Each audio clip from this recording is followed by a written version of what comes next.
আসসালামু আলাইকুম রহমতুল্লাহ। প্রিয় দর্শক, একটা নিউজ দেখতে পাচ্ছেন, কালবেলা নিউজ করেছে 18 জুন 2024। রাখাইনের বাসিন্দাদের বাংলাদেশ সীমান্তবর্তী এলাকা ছাড়ার আহ্বান। এই নিউজটা দেখার পরে অনেকের মধ্যে কিন্তু কৌতূহল, আসলে ঘটনা কি? বাংলাদেশ সীমান্তে যেসব রাখাইনের বাসিন্দা আছে, মায়ানমারের বাসিন্দা যারা আছে, তাদেরকে কেন হঠাৎ এলাকা ছাড়া আহ্বান করলো, কেন করলো? ওইখান থেকে তাদের লোকজন সরাই নিয়ে তারা কি বাংলাদেশের সাথে যুদ্ধ করবে কিনা, যুদ্ধের প্রস্তুতি নিচ্ছে কিনা, এরকমটা কিন্তু অনেকের মধ্যে কিন্তু সন্দেহ হতে পারে। কিন্তু প্রিয় দর্শক, আসলে মূল ঘটনা কি আমরা বিস্তারিত একটু ভিতরে ঢুকবো।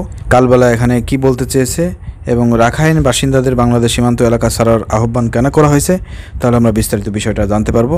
আপনারা যারা ভিডিওটি ওপেন করেছেন, ভিডিওটি শেষ পর্যন্ত দেখেন, তাহলে আপনারা বুঝতে পারবেন। সবাই নতুন পেজ এবং এই ইউটিউব চ্যানেলটি আপনারা সবাই সাবস্ক্রাইব করুন, ফলো করুন এবং ভিডিওটি বেশি বেশি শেয়ার করে অন্যকে দেখার সুযোগ করে দেন। প্রিয় দর্শক, চলেন আমরা ভিতরে দেখে আসি তারা কি লিখেছে। মিয়ানমার সামরিক বাহিনীর সঙ্গে লড়াইয়ের কারণে দেশটির পশ্চিমাঞ্চলীয় প্রদেশ রাখাইনের সীমান্ত শহর মংরুর বাসিন্দাদের সহজ ছেড়ে নিরাপদ কোনো স্থানে আশ্রয় নেওয়ার আহ্বান জানিয়েছে রাখাইন ভিত্তিক সশস্ত্র রাজনৈতিক গোষ্ঠী আরাকান আর্মির রাজনৈতিক শাখা ইউনাইটেড লিগ অব আরাকান। সোমবার 17 জুন মংরুর বাসিন্দাদের উদ্দেশ্যে দেয় এক বার্তায় ইউনাইটেড লিগ অব আরাকানের পক্ষ থেকে বলা হয়, সামনের দিনগুলোতে মংরু শহরের পরিস্থিতি অস্থিতিশীল হয়ে উঠতে পারে, তাই শহরবাসীকে আপাতত নিরাপদ কোনো স্থানে সরে যাওয়ার অনুরোধ জানানো হচ্ছে। থাইল্যান্ড ভিত্তিক বার্মিজ সংবাদ মাধ্যম ইরাবতীর এক প্রতিবেদনে এই তথ্য জানানো হয়েছে। মংরু বাংলাদেশ মিয়ানমার সীমান্তবর্তী শহর, দুই দেশের ভূখণ্ডকে বিভক্ত করেছে। যে নাপ নদ, সেই নদের এক তীরে বাংলাদেশের টেকনাফ, অপর তীরে মংরু অবস্থান। রাখাইনের অন্যতম বাণিজ্যিক কেন্দ্র এই শহরটি। মংরু দখলের উদ্দেশ্য গত মে মাস থেকে সেনা ছাউনি ও পুলিশ স্টেশনগুলো লক্ষ্য করে ব্যাপক হামলা শুরু করে আরাকান আর্মি। সেই হামলার ফলাফলও গোষ্ঠীটির পক্ষে যায়। রাখাইনের এই মংরু এলাকা দখল করার পরে সেখান থেকে কিন্তু এই আরাকান আর্মিরা বাংলাদেশের সেন্ট মার্টিনে আসা যেসব নৌ যানবাহন ছিল, যাত্রী যারা ছিল, তাদের উপরে কিন্তু আক্রমণ করেছে, মুহুর্মুহুর গুড়ে চলেছে। সেটা কিন্তু আপনি ইতিমধ্যেই জানতে পেরেছেন যে, এবং সেন্ট মার্টিন নিয়ে কিন্তু অনেক উদ্বেগ প্রকাশ করা হয়েছে, অনেক সতর্ক করা হচ্ছে সরকারকে। ঠিক আছে, তো সেই ঘটনা সেন্ট মার্টিনের পাশে হচ্ছে এই মংরু, যেটা খুবই গুরুত্বপূর্ণ। সেই এলাকা কিন্তু দখল করছে আরাকান আর্মি। মানে আরাকান আর্মি হচ্ছে কারা?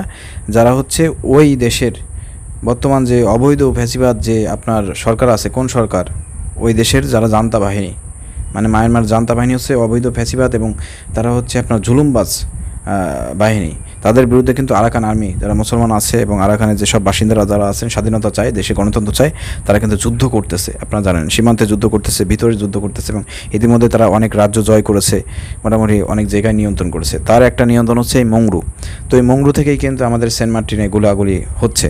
তো যাই হোক প্রিয় দর্শক, এরপরে বিস্তারিত কি আমরা আপনাদেরকে একটু পড়ে শোনাবো। আপনারা ধৈর্য সহকারে ভিডিওটি দেখেন, তাহলে বুঝতে পারবেন ঘটনা কি। বাংলাদেশের মে শেষ হওয়ার আগেই মংরু জেলার উত্তরাঞ্চল এবং বাংলাদেশের সীমান্তবর্তী অপর শহর বুথিংডয়ের নিয়ন্ত্রণ নিয়ে ফেলতে সক্ষম হয় আরাকান আর্মি। গুড। গত সপ্তাহে মংরুর 10টি সেনা ছাউনির দখল নিয়েছে আরাকান আর্মি।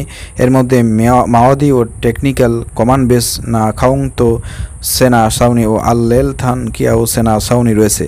নাম কি, দাঁত ভেঙে যায় পড়তে গেলে পরে। মংরু জেলা জুড়ে যত সেনা ছাউনি রয়েছে, সেসবের মধ্যে এই দুটি ছাউনি শক্তিশালী। এ যোদ্ধাদের সঙ্গে সংঘাতে প্রাণ হারিয়েছেন 2 শতাধিক সেনা। নিহতদের মধ্যে মিয়ানমারের সেনাবাহিনীর একজন কর্নেলও রয়েছেন। মিয়ানমারের রাখাইন রাজ্যের শহরে রয়েছে প্রায় 17টি, এর মধ্যে 9টির নিয়ন্ত্রণ নেওয়ার দাবি করেছে আরাকান আর্মি।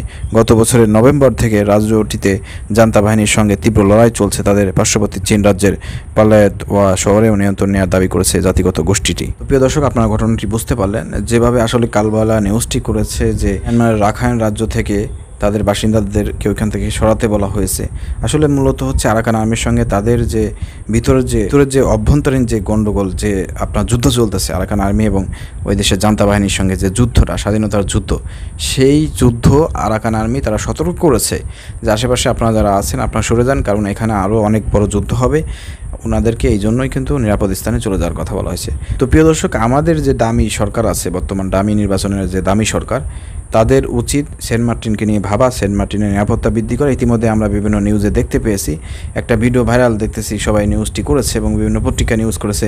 বাংলাদেশের নাকি নৌবাহিনী, কোস্টগার্ড, বিজিবির তারা নাকি ব্যাপক পরিমাণ যুদ্ধজাহাজ নিয়ে, তারপরে ট্রলার নিয়ে, স্পিড বোট নিয়ে তারা নাকি টহল দিচ্ছে সেন্ট মার্টিনে। Good, very good. এটা যদি হয়ে থাকে খুব ভালো, আমাদের ওই সেন্ট মার্টিনে যারা বাসিন্দা আছে তারা নিরাপদে বসবাস করতে পারবে এবং পাল্টা কোনো আঘাত আসলে পারে তারাও পাল্টা আঘাত করবে, এটা আমরা আশা করি। এবং সেন্ট মার্টিন যে একটা আপনার কী বলা হয় পর্যটন এলাকা, এই যে গোলাগুলির কারণে সেখানে পর্যটন যাইতে পারতেছে না এবং দীর্ঘদিন ধরে এখানের যে একটা অর্থনৈতিক অবস্থা সেটা কিন্তু দুর্বল হয়ে গেছে, ভঙ্গুর হয়ে গিয়েছে। তো এর জন্য সরকারকে এখানে গুরুত্বপূর্ণ ভূমিকা পালন করতে হবে এবং খুব কঠিন পদক্ষেপ নিতে হবে। কোনো রকমের বহির্বিশ্বের কোনো একটা করলেই সেটা সহ্য করা হবে না, পাল্টা দাঁত ভাঙা জবাব দিতে হবে, এটাই জনগণ চাই। তো প্রিয় দর্শক, বুঝতে পেরেছেন। ধন্যবাদ সবাইকে ভিডিওটি শেষ পর্যন্ত দেখার জন্য। পেজটি ফলো করুন, নতুন ইউটিউব চ্যানেল সাবস্ক্রাইব করে পাশে বেল আইকনটি বাজিয়ে রাখুন পরবর্তী ভিডিও দেখার জন্য। দেখা হবে অন্য কোনো ভিডিওয়ে। আল্লাহ হাফেজ। আসসালামু আলাইকুম ওয়া রাহমাতুল্লাহ।